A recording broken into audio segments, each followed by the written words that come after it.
How to donate to someone on Twitch. Hello everybody, welcome back to my channel. This is me, Bipin Basnet, and today I'll guide you on how you can donate to someone on Twitch.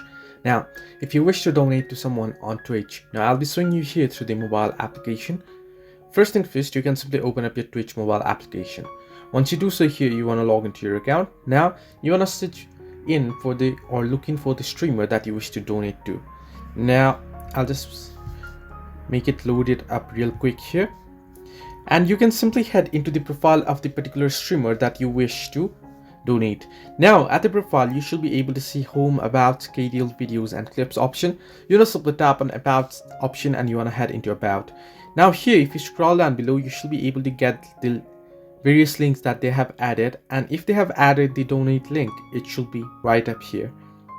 If they don't have it here, it means they don't have the option to donate. However, if I just look into another user here and head into about again, and as you can see here, this user has added the donate option here. You can donate here and you can donate crypto here. You want to simply tap on here option there and it will take you to the external link where you will be able to then donate to them. So this way you can donate to someone on Twitch. You can donate using Streamlabs. Hope this helped you. Do like and subscribe, and do not forget to leave a comment down below if you have any further issues.